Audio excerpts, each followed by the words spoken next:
Welcome to Inside the Vault, Enterprise Bank's podcast series where we talk about items of interest to the small business community. Today, we're going to talk about something that should be on the radar of every business owner, which is how to transition their business in the future. With me today is Laurie Barkman. Laurie is the founder of Business Transition Sherpa. Laurie and I met recently and was really interested in how she guides business owners through both growth of their business and then ultimately, some type of succession plan or exit. So, Laurie, welcome to Inside the Oh, Vault. thank you so much. I'm excited to be here with you. Yeah.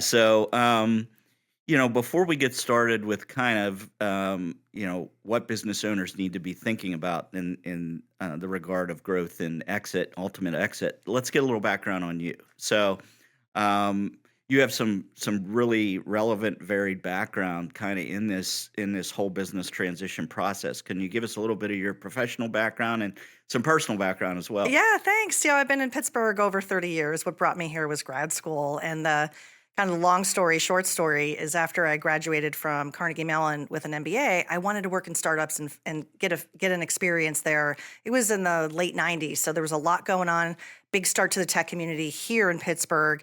And that was so interesting because I really got up close with how do you build a business, right? What does Right. it take? And it's a lot of blood, sweat, and tears. You'll hear a lot of stories about the 10-year overnight success, right? And then I think startups and other privately held companies experience that. So I went through that, and a lot of my experience was on the growth side, top line growth, marketing, partnering with sales. Again, rolled up my sleeves and just kind of understood what does it take to run these small businesses and help them scale. Later on, I realized, wait a minute, there's another side to this whole career thing with a Mhm. big enterprise, a corporate enterprise, a global enterprise. And I spent time there too. And I found myself as the intrapreneur, the person who was always looking for change. I the never heard person, that term before. I'm yeah, going to the use that. intrapreneur. I did not invent it. I can't take credit for it, but it's really a term that it describes somebody who I think is a change agent. And I wanted to bring what I was learning and seeing in these small companies more nimble, more about how do we keep improving? How do we stay close to the customer? And so in these larger company experiences, I brought that with me. And so I was this flip-flopper. I would go big company, small company, big company. And I think that helped make my experiences as a professional and eventually as a CEO really valuable and valuable to the enterprises I was with. So yeah. How different is it, Laurie, in a big corporate environment versus small business? So here at Enterprise, we focus on the small business side, but what are some of the major differences that you've seen? You get a lot closer to the customer when you work with the founder. I mean, there's no Okay. question, right? The founder is typically, especially in a tech company, very attuned to what is the problem. Now, if we don't know what problem we're solving, then that is something that the rest of us have to try to articulate and help with. I found myself in a marketing role needing to stay close to the customer. I always enjoyed that. And understanding from the customer directly what pain points do they have. In a big company, you start to understand the pain points of your internal customer more than your external. And that can be a challenge, especially for privately held companies who are in the lower middle market, which is where I Right. specialize today. The further and further away we get from the founder, why did they start doing what they're doing? The further away we get from these entrepreneurial roots, the more internal we can become, and that can become a challenge as our company matures. Gotcha. So taking this kind of, full spectrum experience at different size companies, you went out on your own to try to give this intelligence to business owners. So tell me a little bit about Business Transition Sherpa. Yeah, absolutely. And just one more piece of the story I think Yeah. will help, put this puzzle piece. Eventually, I found myself as a outside hire at a third generation company. Okay. I was hired to lead a subsidiary. So I had a CEO title. It was a pretty large transportation logistics company headquartered in Pittsburgh. And they wanted me to come on as part of a long-term succession. And so I think this is part of the story for privately held companies that are saying, hey, what's our future look like? We need to make sure we have a pretty strong bench. Now, at the time, I was in my younger 40s, and this was a pretty big leap for me to go from, this is my first CEO role, and I got the green jacket, so to speak, for all the golfers out there that can understand that analogy. And it was a very exciting time. And they said, we're interviewing you not for the next 2 years, which is kind of startup land, right? You'd be Hmm. somewhere for 2 years. Right. We're interviewing you for the next 20. Now, as stories go, I wasn't there for 20, I was there for 3. And the reason why is because we were acquired by a global company. And this global company had approached the enterprise and said, we've been watching you from afar for the last 6, 7 years. And we had no idea. My boss was the chairman. He Hmm. was third generation. And at the time, he was in his mid 60s. And that really gave me the start to understand not only seeing from the inside, from the third generation, right? He was third gen. When the generation gets the baton, what do they do with it? And then also, when you have a successful transition and transaction, what does that look like? Now, this was a very significant transaction. It was 1.4 billion. There is a press release on it, so I'm not revealing anything I shouldn't. And it was very, very sizable. It was very significant. It was myself and about 12 other executives that had employment agreements with the acquirer. And it was a very, very, again, meaningful transition for the family, for the stakeholders. There were several people, I don't know the number, that became millionaires in this transaction, long-term employees. It was very, very meaningful in a lot of ways. And I think that the family did a lot of things right. Yeah. And that, to answer your question, is what influenced me to say, hey, how can I help? How can I, inspire change? How can I inspire proactive work for privately held companies, family businesses, to try to have that build with the end in mind point of view? We don't actually know, where Right. things are going to go in life, but that transaction, going through the transition, seeing it from the inside, is really what got me started and had then created the Business Transition Sherpa. So, just curious, was this company you were involved with that got acquired? Was this a vertical integration? Was it a buying a competitor? A competitor bought you?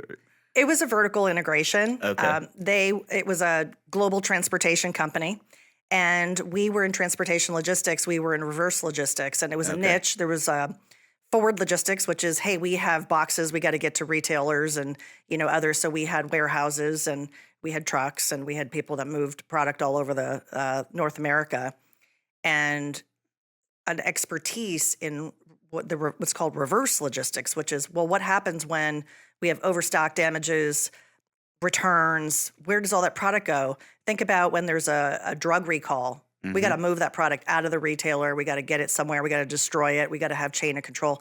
So we had different industry verticals, but that at broad strokes, that's what we were doing. Okay. So when did you found Business Transition Sherpa? About 5 years ago. Okay. Yeah. So, um, kind of high point. What is kind of the mission statement or the strategy for Business Transition Sherpa? We work with business owners who are building with the exit in mind. They're trying to build, grow, scale, and eventually say, I want to transition with success. We understand that business owners are doing this for a lot of reasons, but for a lot of people, it's because they want a freedom. They want a freedom that they can't get anywhere else. Being a business owner, you're tied to your business in a lot of ways. We don't want our clients to be tethered in a way that's not what they want, right? We want them to Mhm. find the freedom and the balance. And so let's get back to the fundamentals of the business, so that it's not only about, hey, 10 years from now I'm going to sell this thing. No, we want you to have a healthy business today. And guess what? Here's a little secret. You ready? All the things that you're going to do to run your business in a healthy way today are going to create that value for the future. So why would you wait? Why would you Right. wait for the future? And that's the whole ethos of what we do with our clients. Yeah. Well, on my side of the table, dealing with small businesses for 30 years now, in a small family held company or in a small private company, you're so mired in the day to day operational things that you tend to be reactionary versus proactive. So this is all about being proactive, right? Absolutely. So, with regard to, that thought, when should a business owner really be thinking about their exit? Is it from the day they found? Is it when they get to a certain scale? I mean, what are the time horizons that this is most effective? I think ideally it's when we start the business or we are with the business, we're starting to really form that idea of, well, who might own this business after me? Who might be my ideal buyer? Because it ultimately helps us reverse engineer our exit. But let me unpack that a little bit. Okay. A startup that is a tech startup is going to be asked, what's your exit strategy? And when they're going out to raise money, it's a very normal question to get from a venture capitalist. Why is it that that question is only reserved for tech startups? That doesn't make sense to me. Right. I think for any business, let's call them the everyday, kind of the Main everyday Street Main business. Street business, it's the same thing. What's your intention?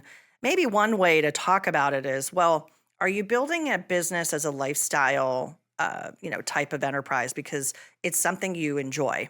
And we can talk about it in that context. The other context is we're building something that's an asset that we want to grow that value of the asset. Just like you're going to buy gold bars, you would Mhm. expect those gold bars to go up in value. Or you buy real estate, you would expect that real estate to go up in value. Well, if we are putting a lot of money and time and sweat equity into building a business that isn't increasing in enterprise value, then that's okay, all right. But let's, if we do and have an intention for building that value and protecting it, then we got to curate that. You can't just, it's not going to happen on its own. We have to shepherd it along. And the idea behind the kind of the term business transition Sherpa is that, right? This is a journey. We are on a journey as business owners to get our business from here to there.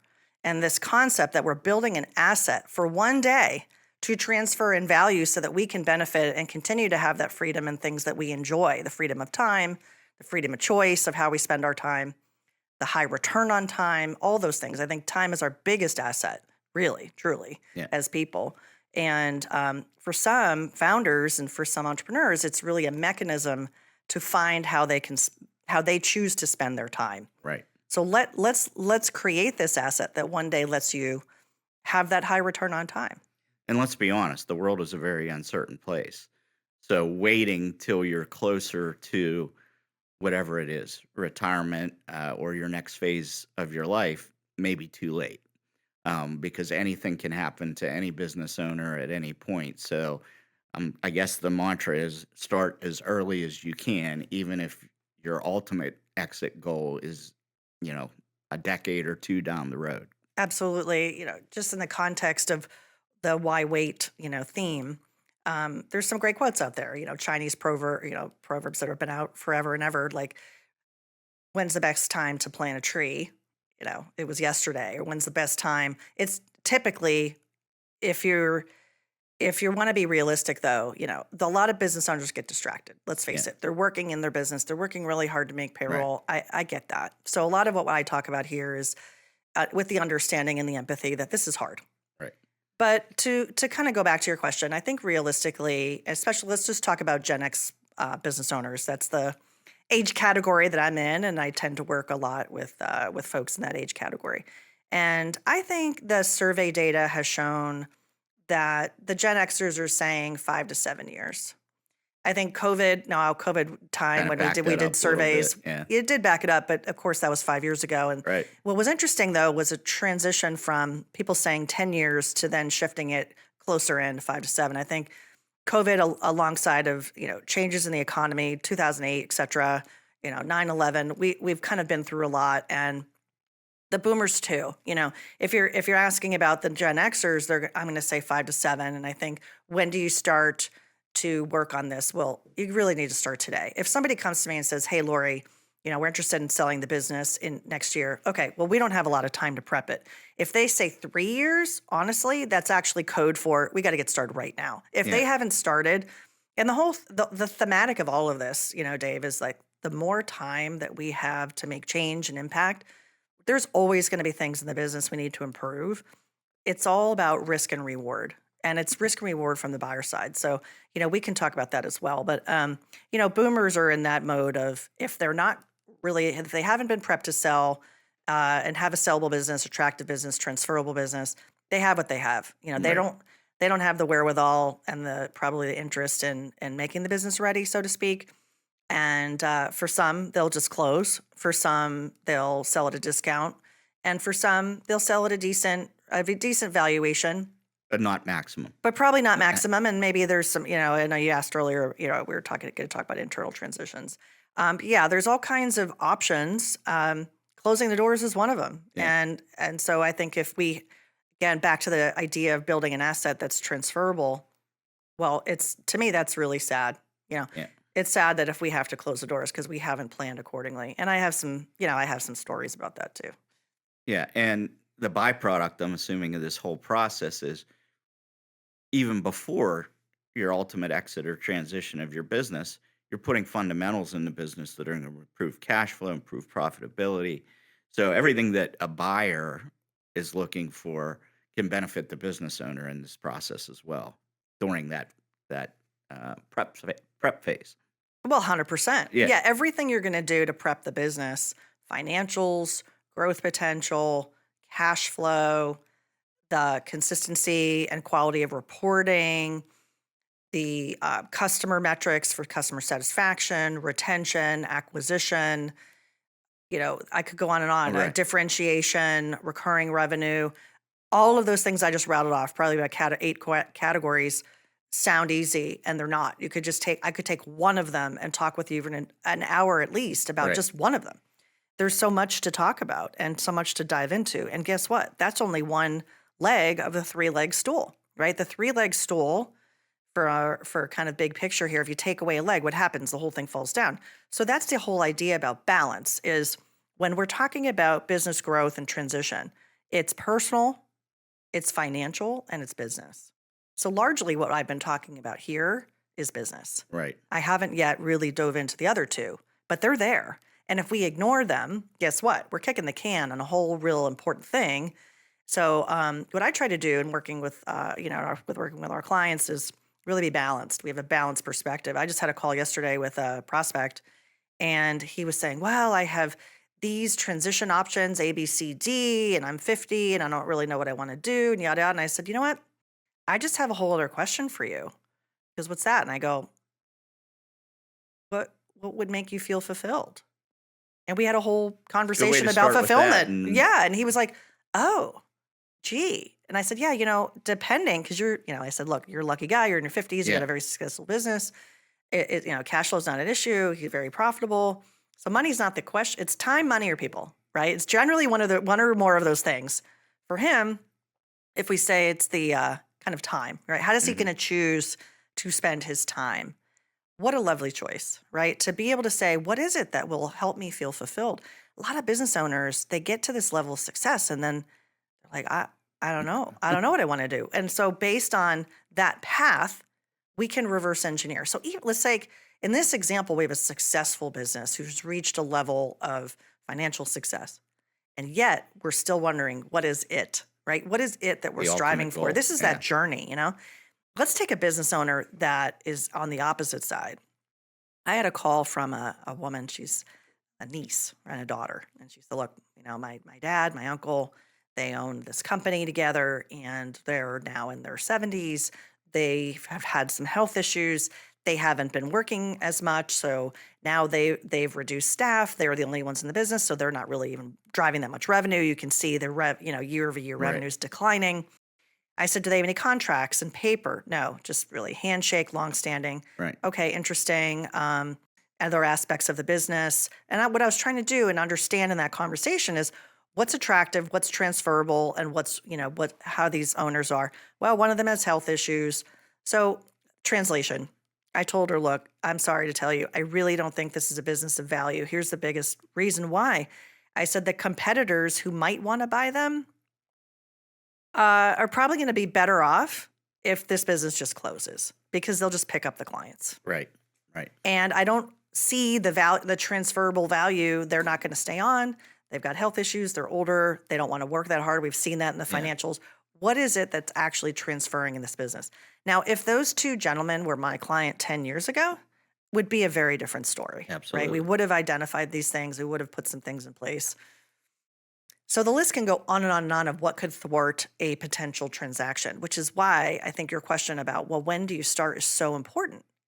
It's the who might we sell it to part, and then what do we need to do to make this attractive, transferable, and how do we get ourselves ready? How do we get the business ready? It is not an easy answer.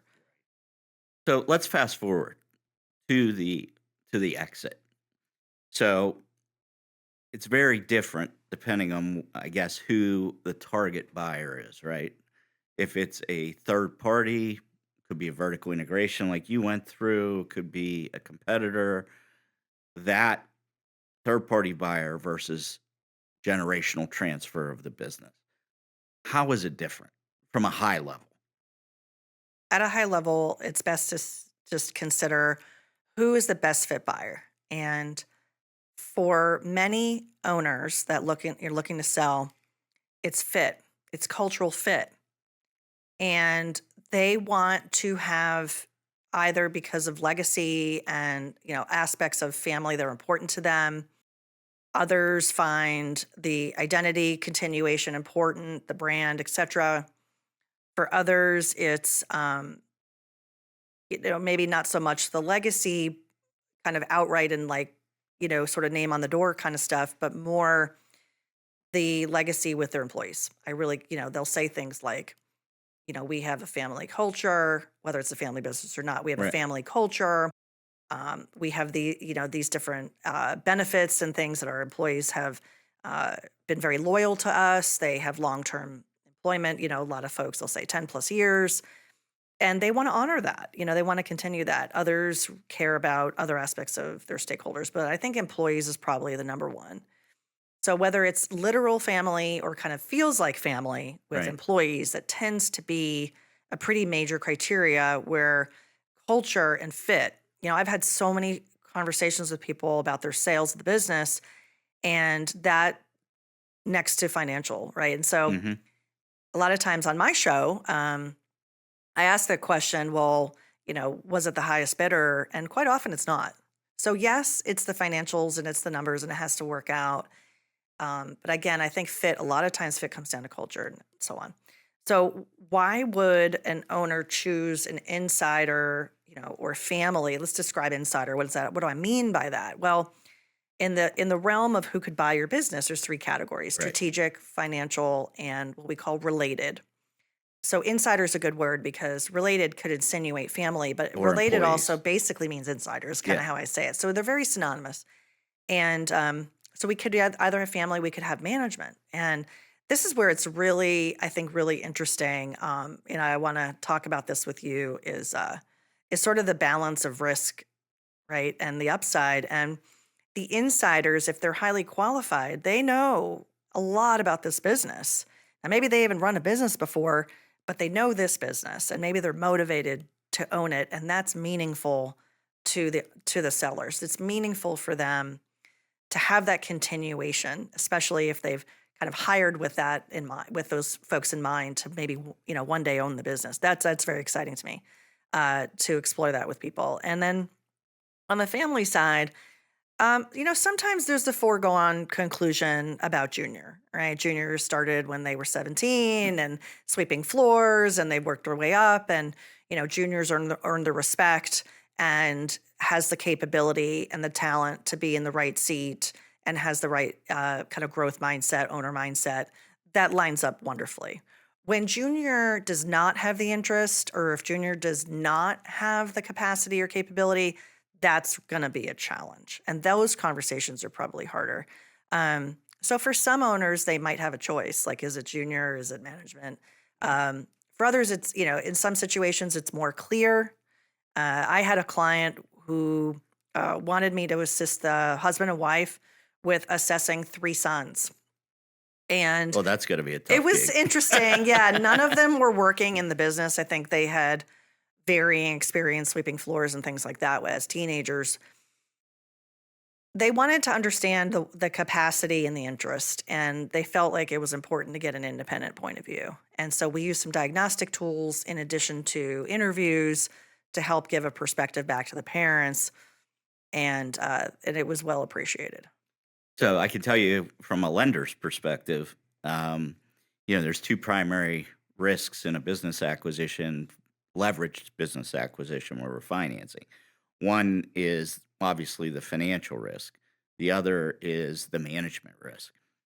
All day long, I'll take a qualified insider who understands the technical aspects of the business, and even if they've not been, the overall manager of the business, versus someone coming in cold, even if they have a lot of cash. So I'm a big fan of, with qualifications and the kind of assessments that you all do, qualified insiders minimize the risk to a lender, and to the business, I would think, as a whole. Yeah, absolutely. I can understand that perspective. I think it's really important and it's eye opening for people to hear it. I'm sharing that with folks, you're sharing that with folks, and it's like, oh, yeah, okay, I get that. Um, how do we have the perspective of our in our hiring process is one of the things that I'm working on to try to get, in that realm of the question of how do we prepare? Well, if one day you think that maybe you would like your management team or key manager to own your business one day, did you go through a hiring process with that in mind? Most, no, they don't. They hire for skills and Right. capabilities and the resume and so on. And what happens is like those folks emerge as key leaders, and then we have faith in them and they're loyal and we want to grow them. And then we think, well, one day they might want to own my company. I've had other sob stories. I had one. I work a lot with engineering firms, technical owners. I like to describe my clients as analytical owners. A lot of these folks are hiring from within, growing from within, Yeah. developing their people, which is wonderful, and I definitely encourage that.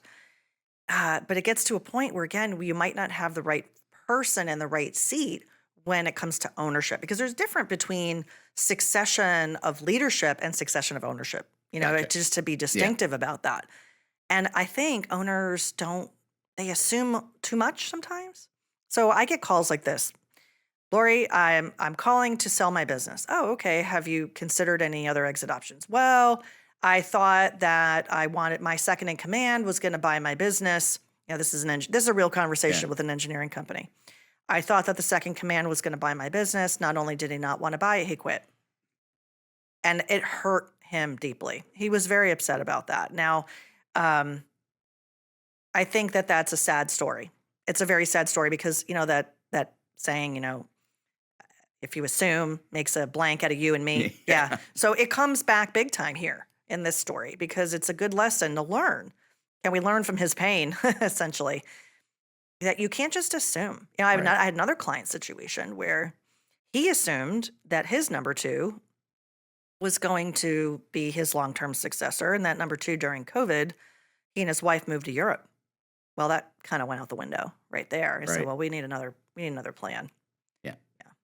So you basically walk business owners on as you said, it's a journey. It's a long-term journey through kind of a framework. Can you talk about the kind of the outline of the steps in the process that you go through with a business owner? Yeah, absolutely. Yeah, we call it the built framework, and just really at a high level, we start with diagnostics for where are we today. What are some of the aspects of the business we need to get a good baseline. We need to understand, if we can, what is the value of the business today? Because again, if we're building a business that we intend to have an asset value that one day someone else will want to own, regardless of who that owner is, it's going to have a value. Um, well, you've been putting a lot of time and energy into that. So let's make sure to measure it because what gets measured gets improved. So baselining and measuring the value of the business as an enterprise is what I call the owner's metric. And many, many owners, I'm going to say 90%, have no idea what their business is worth today. Also, startingly important is, well, what could it be worth? Because if we can 5x the value of your business, chances are we're talking about millions and millions of dollars. This is not, gee, let me calculate my ROI and we're talking thousands of dollars. No, this is millions of dollars. And it's also meaningful probably for your family and could mean for generational wealth. If we're talking about businesses that, let's call it even, lower middle market, these are not huge companies, but they're sizable. Right. 2 to 20 million in revenue, right? Let's take a 2 million revenue business. We 5x the value of that business to 10x, or excuse me, 10 million.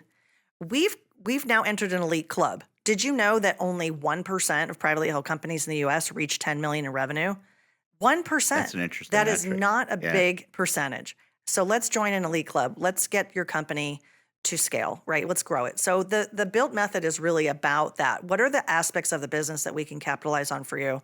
And do it so we have a sense of ways, and doing it in ways that are also going to unblock. So the U is for unblock. How can we unblock? We need to look at what are the risks in the business. We got to look at your business through a buyer's lens.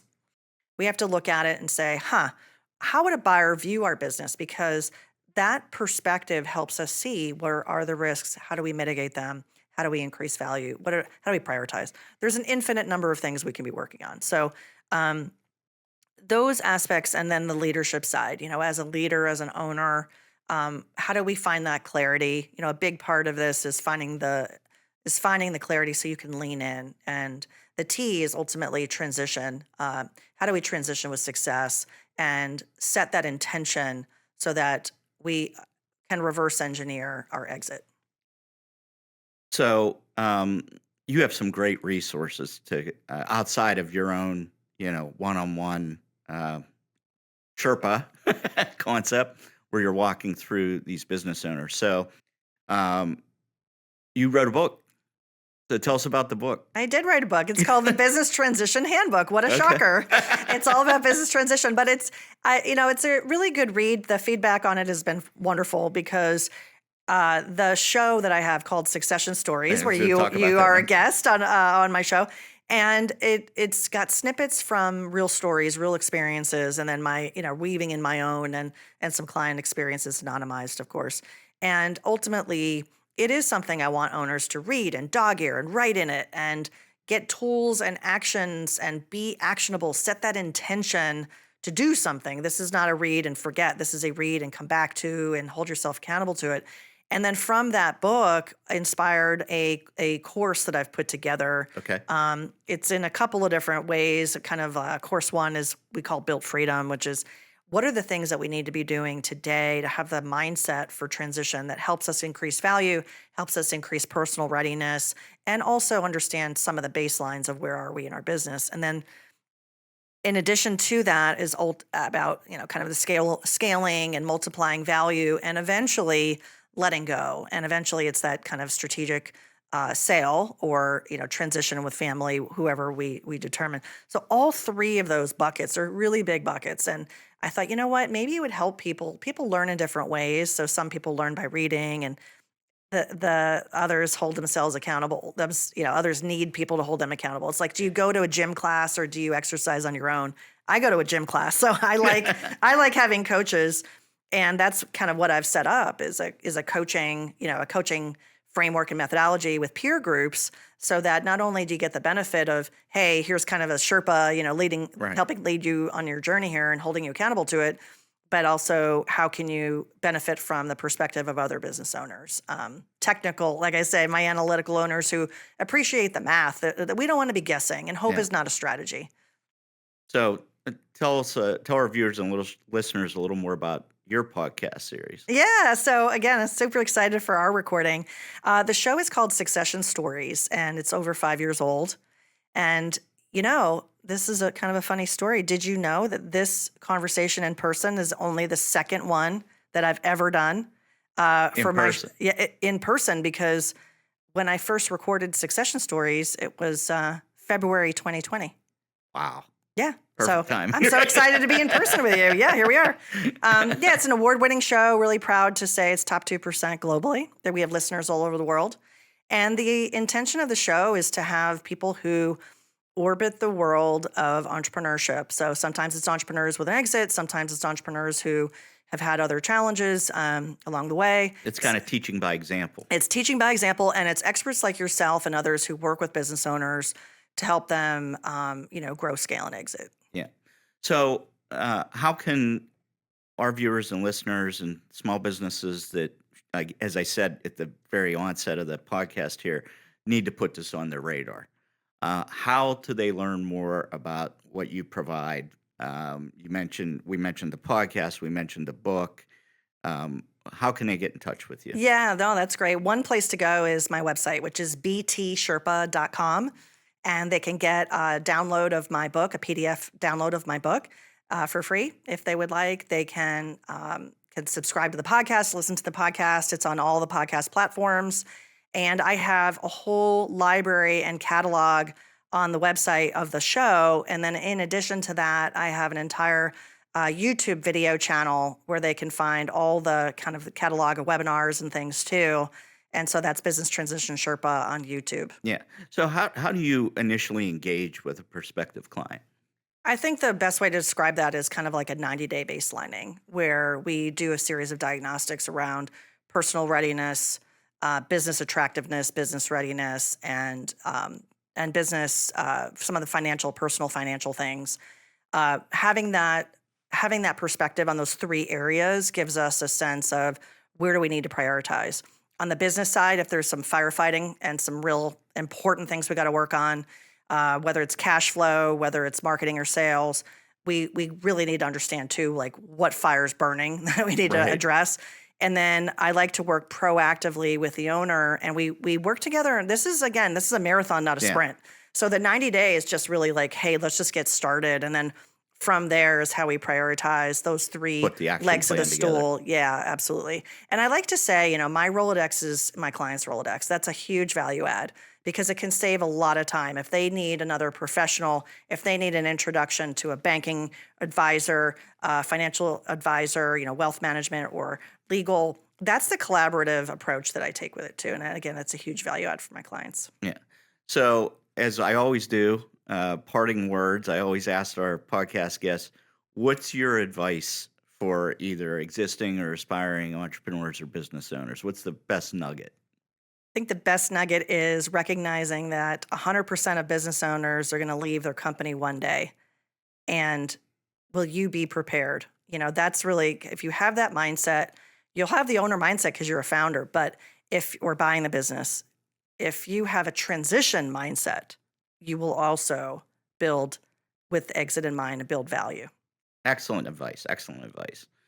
Lori, thank you so much for the insight. For our viewers and listeners, uh, great resource local here to the Pittsburgh market where most of our viewers and listeners are, but you're not limited to that, obviously. For those of you that have any advice on future episodes of Inside the Vault or any questions, you can email us at insidethevault@enterprisebankpgh.com. You can check us out in audio format on all the major podcast platforms and in video format on YouTube. Lori, once again, thank you for the info. Oh, Dave, thank you so much for having me. It's a lot of fun. Thank you for watching or listening.